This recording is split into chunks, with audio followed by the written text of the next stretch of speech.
Alright, hello everyone, here we are. This looks like maybe a Gokasho hole. Par 5, I'm thinking. Yep.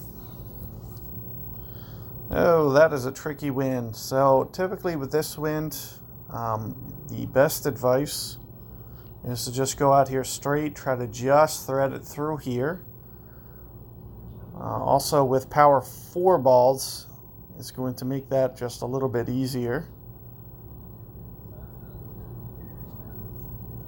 So I'm thinking either Dead or Joel, one or the other.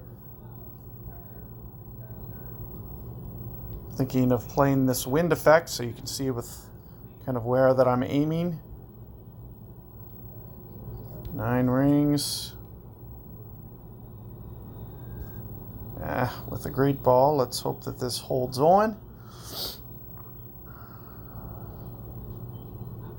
Looks like it is not going to, so the precision of your perfect ball is going to be what's ideal. I'm going to just pitch this one out today. If I had the perfect ball, a good chance that it threads up through there. Hopefully it checks up. I would imagine most times you're going to get that check-up bounce where it doesn't roll through. Anytime that you have a wind pointed straight into the face, it doesn't like to do the roll-through long bounce because of the fact that the wind's kind of resisting it from doing so. So you'll pretty much miss that full rollout most times. Now you can see opponents pretty much doing more or less the exact same thing, pushing up pretty much towards max, just playing the wind effect a little bit differently than mine, which means you may have to change the target just a tiny bit, but let's see how this looks out. And sure enough, there you can see it just slides. That's exactly what you want to try to do.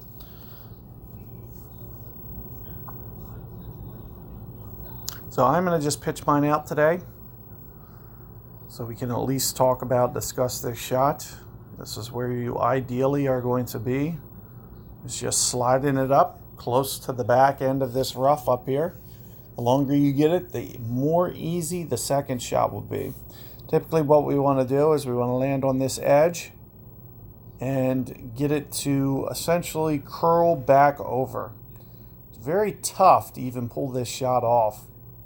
You'll see where the opponent has to lay up with power 3 and almost needs to, it's almost going to take kind of a miracle here because, this is going to be beyond 12 rings for sure. And not to mention how much you need to play for a wind effect. You pretty much have to play the ball through at least 5 rings, I would say. So you have to start pretty deep. Most guys are going to end up clipping this rough here. And as you can see, he's still well short, like not even close. So at the bunker there, that's at least 3 to 4 rings short. As I mentioned, the hardest thing about this shot is going to be the wind effect aspect of it, and also keeping that ball guide through. So that's where you'll see most guys are going to fail. So you can see with where I'm trying to aim up, kind of up here close to this corner. But I may not be able to pull enough rings, so I may need to go into power. I'm thinking at least here, minimum. So let's try this. Of course, we get a great ball. As I mentioned, you need to make sure that you have the ball guide through, and as you can see, it barely climbs up onto the to the fringe there. With all that extra, in terms of how many rings I went, it was probably about 15. It was a substantial ring play. And you'll just try to master that ball guide offset, try to master that just gentle curl to get it over to the right hand side enough. And other than that, it'll just be about hitting the perfect spot. Good luck with this hole, guys, and I will see you guys on the next one.